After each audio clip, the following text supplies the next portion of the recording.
Selamat siang, Cici Elsia. Sebentar, kami akan menjelaskan tentang PSAK 103 terkait kombinasi bisnis. Sebelumnya, perkenalkan anggota kami dengan saya sendiri, Nikita Waili Selim, dengan NIM 2022-589, dan teman saya, Cindy Sylvia Putri, dengan NIM 2022-50117, dan Agnesia Nara Putri dengan NIM 2022-50152, dan juga anggota kami Stefani Angel Susanto dengan NIM 2022-50185. Selanjutnya kita masuk ke pendahuluan terlebih dahulu. Ada tujuan, terdapat 3 poin. Yang pertama, mengakui dan mengukur dalam laporan keuangannya aset teridentifikasi yang diperoleh dan liabilitas yang diambil alih dan kepentingan non-pengendali dari pihak diakuisisi. Yang kedua, mengakui dan mengukur goodwill yang diperoleh dari kombinasi bisnis atau keuntungan dari pembelian dengan diskon. Dan tujuan yang terakhir, mengatur informasi yang diungkapkan yang memungkinkan pengguna laporan keuangan mengevaluasi sifat dan dampak dari keuangan kombinasi bisnis. Selanjutnya, ruang lingkup. Pernyataan ini diterapkan untuk transaksi atau peristiwa lain yang memenuhi definisi komunikasi bisnis. Namun tidak diterapkan untuk yang pertama, akuntansi pembentukan pengaturan bersama dalam laporan keuangan pengaturan bersama itu sendiri. Yang kedua, akuisisi aset atau kelompok aset yang bukan merupakan suatu bisnis. Dan yang terakhir, kombinasi entitas atau bisnis sepengendalian. Selanjutnya kita akan membahas tentang metode akuisisi. Entitas mencatat setiap kombinasi bisnis dengan menerapkan metode akuisisi. Terdapat penerapan metode akuisisi yang mensyaratkan yang pertama, pengidentifikasian pihak pengakuisisi, yang kedua penentuan tanggal akuisisi, yang ketiga pengakuan dan pengukuran aset teridentifikasi yang diperoleh, liabilitas yang diambil alih, dan kepentingan non-pengendali pihak akuisisi. Dan juga poin terakhir, pengakuan dan pengukaran goodwill atau keuntungan dari pembelian dengan diskon. Selanjutnya, identifikasi pihak pengakuisisian. Untuk setiap kombinasi bisnis, salah satu dari entitas yang bergabung diidentifikasikan sebagai pihak pengakuisisi, yaitu entitas yang memperoleh pengendalian dan entitas lain, yaitu disebut sebagai pihak diakuisisi. Selanjutnya, kita akan membahas tentang penentuan tanggal akuisisi. Jadi, tanggal akuisisi adalah tanggal ketika pengakuisisi memperoleh kendali atas pihak yang diakuisisi. Kendali ini biasanya terjadi ketika pengakuisisi memiliki hak yang memberikan kemampuan untuk mengarahkan aktivitas yang relevan dari pihak yang diakuisisi. Jadi sehingga pihak pengakuisisi ini mengidentifikasi tanggal akuisisi, yaitu tanggal di mana pihak pengakuisisi memperoleh pengendalian atas pihak diakuisisi. Selanjutnya, terkait prinsip pengakuan. Jadi prinsip pengakuan ini menetapkan bahwa pengakuisisi harus mengakui aset yang teridentifikasi, liabilitas teridentifikasi, dan kewajiban koingensi pihak yang diakuisi pada tanggal akuisi berdasarkan nilai wajarnya. Aset yang tidak berwujud dapat diakui jika dapat dipisahkan atau berasal dari hak kontraktual atau legal.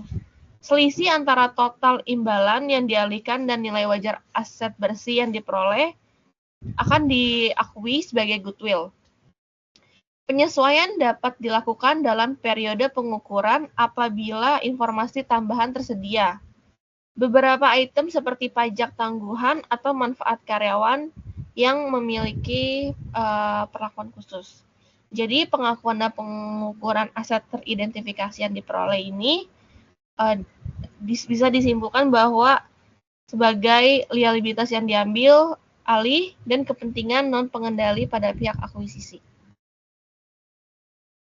Selanjutnya ada pengecualian dari prinsip pengakuan atau pengukuran.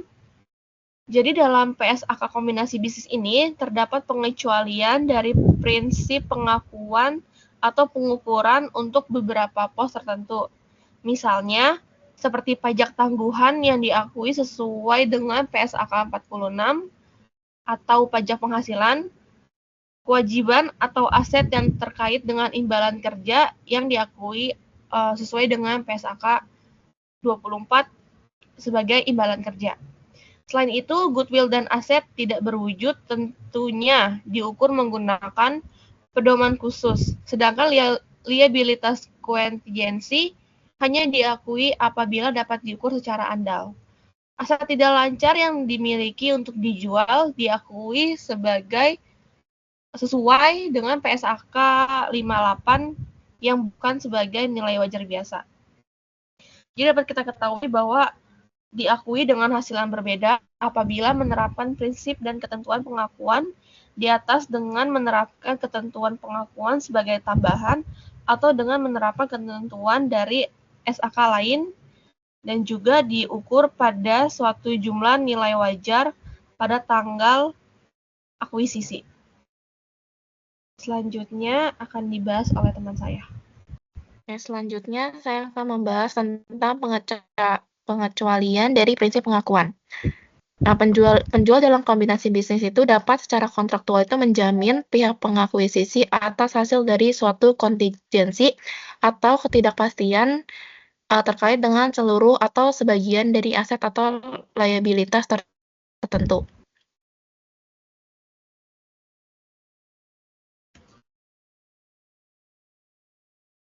Nah, sebagai contoh, penjual itu dapat menjamin pihak pengakuisisi atas kerugian di atas jumlah tertentu dari liabilitas yang timbal dari kontingensi tertentu. Dengan kata lain, penjual akan menjamin bahwa liabilitas itu pihak pengakuisisi itu tidak akan melampaui jumlah tertentu. Pengecualian dari prinsip pengakuan dan pengukuran. Nah, penawaran pajak penghasilan. Ini tuh pihak pengakuisisi itu mengakui dan mengukur aset atau liabilitas pajak tangguhan yang terkait dengan aset dan liabilitas yang diperoleh dalam kombinasi bisnis serta dampak pajak dari perbedaan temporer dan kompensasi kerugian dari pihak yang diakuisisi. Yang kedua ada imbalan kerja. Pihak pengakuisisi ini mengaku dan mengukur liabilitas atau aset terkait dengan kesepakatan imbalan kerja dari pihak diakuisisi. Yang ketiga itu ada aset indemnifikasi. Nah, penjual itu dalam kombinasi bisnis itu dapat menjamin pihak pengakuisisi terhadap kontingensi atau ketidakpastian terkait dengan aset liabilitas tertentu. Contohnya itu penjual itu dapat menjamin bahwa liabilitas tidak akan melebihi jumlah tertentu. Selanjutnya pengecualian dari prinsip pengukuran. Yang pertama itu adalah ada hak yang diperoleh kembali. Nah, hak yang diperoleh kembali itu diukur berdasarkan sisa jangka waktu kontrak tanpa mempertimbangkan kemungkinan pembaruan perjanjian. Yang kedua itu ada transaksi pembayaran berbasis saham. Ini itu diukur berdasarkan instrumen liabilitas atau ekuitas terkait dengan transaksi pembayaran berbasis saham dari pihak yang diakuisisi. Yang ketiga itu ada aset dimiliki untuk dijual. Nah, aset dimiliki untuk dijual ini diukur pada nilai wajar dikurangi biaya dan jika diklasifikasikan itu sebagai dimiliki untuk dijual. Next. Selanjutnya, pengakuan dan pengukuran goodwill atau keuntungan dari pembelian diskon. Nah, pihak pengakuisisi ini mengakui goodwill pada tanggal akuisisi yang diukur sebagai selisih lebih, yaitu A, atas yang B, di bawah ini. Yang A itu nilai gabungan dari, pertama itu imbalan yang dialihkan yang diukur sesuai dengan PSAK ini, yang pada umumnya itu mensyaratkan nilai wajar pada tanggal akuisisi. Yang kedua, jumlah setiap kepentingan non-pengendali pada pihak diakuisisi ini tuh yang diukur sesuai dengan PSAK ini, dan untuk kombinasi bisnis yang dilakukan secara bertahap dan nilai wajar pada tanggal akuisisi kepentingan ekuitas yang sebelumnya dimiliki oleh pihak pengakuisisi pada pihak diakuisisi. Yang B itu jumlah neto dari aset teridentifikasi yang diperoleh dari dan liabilitas yang diambil alih pada tanggal akuisisi yang diukur sesuai dengan pernyataan ini. Selanjutnya pembelian dengan diskon. Nah, sebelum dia itu mengakui dari pembelian dengan diskon, pihak pengakuisisi itu menilai kembali apakah ini tuh telah mengidentifikasi dengan tepat seluruh aset yang diperoleh dan liabilitas yang diambil alih serta mengakui setiap aset atau liabilitas tambahan yang dapat diidentifikasi dalam penelaahan tersebut.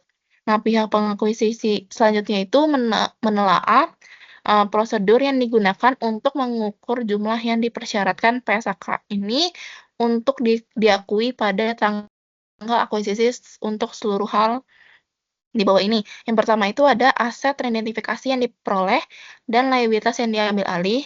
Yang kedua itu ada kepentingan non-pengendali pada pihak diakuisisi. Yang ketiga itu untuk kombinasi bisnis yang dilakukan secara bertahap, kepentingan ekuitas pada pihak pengakuisisi yang dimiliki pada pihak diakuisisi, dan imbalan yang dialihkan. Nah, tujuan dari penelaahan ini tuh untuk meyakinkan bahwa pengukuran tersebut itu telah mempresentasikan dengan tepat seluruh informasi yang tersedia pada tanggal akuisisi. Selanjutnya akan dibahas oleh teman saya. Selanjutnya itu ada imbalan yang dialihkan. Nah, diukur pada nilai wajar yang dihitung sebagai hasil penjumlahan dari nilai wajar tanggal akuisisi atas seluruh aset yang dialihkan oleh pihak pengakuisisi. Liabilitas yang diakui oleh pihak pengakuisisi kepada pemilik sebelumnya dari pihak diakuisisi dan kepentingan ekuitas yang diterbitkan oleh pihak pengakuisisi. Selanjutnya itu ada pedoman tambahan untuk menerapkan metode akuisisi untuk jenis kombinasi bisnis tertentu. Yang pertama itu ada kombinasi bisnis yang dilakukan secara bertahap, yaitu pihak mengakuisisi mengukur kembali kepentingan ekuitas yang dimiliki sebelumnya pada pihak diakuisisi pada nilai wajar tanggal akuisisi, dan mengakui keuntungan atau kerugian yang dihasilkan. Yang kedua itu ada kombinasi bisnis yang dilakukan tanpa pengalihan imbalan. Nah, yang di sini tuh yang pertama, pihak diakuisisi membeli kembali sahamnya sendiri dengan jumlah yang memadai sehingga investor yang ada saat ini memperoleh pengembalian, dan yang B itu hilangnya hak suara minoritas yang sebelumnya menghalangi pihak mengakuisisi untuk mengendalikan pihak diakuisisi di mana pihak mengakuisisi memiliki hak suara yang mayoritas. Lalu selanjutnya itu ada periode pengukuran, yaitu periode pengukuran ini adalah periode setelah tanggal akuisisi selama pihak mengakuisisi dapat menyesuaikan jumlah sementara yang diakui atas suatu kombinasi bisnis. Nah, yang A, yaitu ada aset teridentifikasi yang diperoleh, liabilitas yang diambil ahli, dan setiap kepentingan non-pengendali pada pihak diakuisisi. Yang B, ada imbalan yang dialihkan untuk pihak diakuisisi. Yang C, ada kepentingan ekuitas pada pihak diakuisisi yang sebelumnya dimiliki oleh pihak pengakuisisi. Dan yang terakhir, D, goodwill yang dihasilkan itu atau keuntungan dari pembelian dengan diskon. Selanjutnya itu ada penentuan bagian dari transaksi kombinasi bisnis. Nah, di sini pihak pengakuisisi dan pihak diakuisisi mungkin telah memiliki hubungan yang telah ada sebelumnya atau pengaturan lainnya sebelum negosiasi kombinasi bisnis dimulai. Atau juga mereka mungkin melakukan suatu pengaturan selang negosiasi yang terpisah dari kombinasi bisnis. Selanjutnya itu ada biaya terkait akuisisi. Nah, biaya terkait akuisisi ini yaitu biaya yang dikeluarkan pihak pengakuisisi dalam rangka kombinasi bisnis. Contohnya itu ada biaya konsultan dan penasihat, yaitu keuangan dan hukum. Terus ada biaya due diligence, yaitu pemeriksaan informasi perusahaan target. Lalu juga ada biaya hukum, yaitu tentang penyusunan kontrak atau perizinan. Lalu selanjutnya itu ada pembiayaan, yaitu biaya pinjaman atau biaya emisi. Selanjutnya juga ada biaya integrasi, yaitu penyatuan sistem dan pelatihan. Selanjutnya itu ada akuntansi dan pengukuran setelah pengakuan awal. Nah, liabilitas yang diambil ahli atau terjadi dan instrumen ekuitas yang diterbitkan dalam kombinasi bisnis ini yaitu sebagai hak yang diperoleh kembali, B, habilitas kontingensi yang diakui pada tanggal akuisisi, C. Aset identifikasi, dan D. Imbalan kontingensi. Lalu selanjutnya itu ada hak yang diperoleh kembali. Nah, hak yang diperoleh kembali ini yang diakui sebagai aset tak berwujud diamortisasi selama sisa periode kontraktual dari kontrak yang mendasari pemberian hak tersebut. Selanjutnya akan dijelaskan oleh teman saya. Selanjutnya itu ada akuntansi dan pengukuran setelah awal pengakuan. Itu ada beberapa perubahan nilai wajar, imbalan, kontingensi yang diakui setelah akuisisi, mungkin timbalan dari adanya informasi tambahan yang diperoleh dari panakulis dan setelahnya tanggal tersebut tentang fakta yang ada pada tanggal akuisisi. Pihak pengakuisisi mencatat perubahan nilai wajar, imbalan konsistensi yang bukan merupakan penyesuaian periode pengukuran sebagai berikut. Yang pertama itu adalah imbalan yang diklasifikasikan sebagai ekuitas tidak diukur kembali dan penyelesaian selanjutnya dicatat dalam ekuitas. Yang kedua itu adalah imbalan kontingensi lain yang termasuk dalam ruang lingkup PSAK 55, instrumen keuangan pengakuan pengukuran diukur pada nilai wajar setiap tanggal pelaporan dan perubahan nilai wajar diakui selama laba rugi sesuai dengan PSAK 55. Yang ketiga itu tidak termasuk dalam ruang lingkup PSAK 55 diukur pada nilai wajar setiap tanggal pelaporan dan perubahan nilai wajar diakui dalam laba rugi. Yang selanjutnya itu adalah pengungkapan. Itu pengungkapan maksudnya adalah pihak pengakuisisi mengungkapkan informasi yang memungkinkan pengguna laporan keuangan dapat mengevaluasi sifat dan dampak keuangan dari kombinasi bisnis yang terjadi. Yang pertama itu adalah selama periode laporan pajak berjalan atau juga setelah akhir periode laporan, tetapi sebelum tanggal laporan keuangan diotorisasi untuk terbit.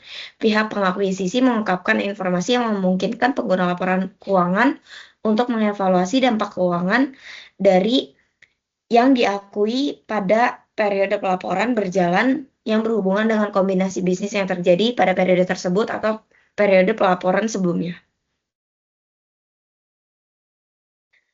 Tanggal efektif dan ketentuan transaksi. Ini adalah pernyataan yang diterapkan secara prospektif untuk kombinasi bisnis dan tanggal akuisisinya pada atau setelah periode tahun buku yang dimulai setelah tanggal 1 Januari 2011. Selanjutnya ada definisi istilah tujuan untuk aset tak berwujud. Itu yang pertama adalah suatu aset non-moneter yang dapat diidentifikasi tanpa wujud fisik. Kalau bisnis itu adalah rangkaian yang terintegrasi dari aktivitas dan aset yang mampu diarahkan dan dikelola dengan tujuan memberikan hasil dalam bentuk dividen, biaya yang lebih rendah, atau juga manfaat ekonomi lainnya. Yang ketiga ada entitas bersama. Ini adalah suatu entitas atau selain entitas yang dimiliki investor yang memberikan dividen, biaya lebih rendah, atau juga manfaat ekonomi lain secara langsung kepada pemilik, anggota, atau peserta. Yang keempat ada goodwill. Itu adalah suatu aset yang mempresentasikan manfaat ekonomi masa depan yang timbul dari aset lain yang diperoleh dari kombinasi bisnis yang tidak diidentifikasi secara individual dan diakui secara terpisah. Selanjutnya ada imbalan kontingensi. Itu adalah suatu kewajiban dari pihak pengakuisisi untuk mengalihkan aset atau juga kepentingan ekuitas tambahan kepada pemilik sebelumnya dari pihak diakuisisi sebagai bagian pertukaran pengendalian atas pihak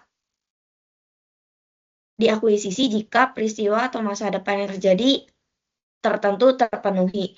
Yang ke-7 itu adalah kepentingan ekuitas, di mana tujuan dari PSAK ini adalah kepentingan yang diartikan secara luas untuk kepentingan kepemilikan atas entitas yang dimiliki investor dan pemilik, anggota dan pengguna, dan juga peserta serta atas entitas bersama. Yang selanjutnya adalah kepentingan non pengendali. Itu adalah ekuitas pada entitas anak yang tidak dapat diatribusikan baik secara langsung maupun tidak langsung pada entitas induk. Yang terakhir ada kombinasi bisnis, itu adalah suatu transaksi di mana pihak pengakuisisi memperoleh pengendalian atas satu atau lebih bisnis. Ini adalah transaksi yang kadangkala disebut dengan penggabungan sesungguhnya atau dengan true merger, atau juga penggabungan setara, itu adalah merger of equals, yang juga merupakan kombinasi bisnis bagaimana istilah yang dipergunakan dalam PSAK ini. Selanjutnya ada nilai wajar, yang dimana harga yang diterima untuk menjual aset atau harga akan dibayar untuk menagih suatu liabilitas dalam transaksi teratur antara pelaku pasar dan juga tanggal pengukuran. Pemilik ini adalah untuk PSAK ini, istilah pemilik ini di mana yang termasuk pemegang atas kepentingan ekuitas dari entitas yang dimiliki investor serta pemilik, anggota, dan juga peserta dari entitas bersama. Dan juga ada pihak akuisisi, itu adalah bisnis atau beberapa bisnis yang dimana pihak pengakuisisi memperoleh pengendalian atas dalam suatu kombinasi bisnis. Yang selanjutnya adalah pihak pengakuisisi, ini adalah entitas yang memperoleh pengendalian atas pihak yang diakuisisi. Sekian presentasi dari kelompok kami, terima kasih.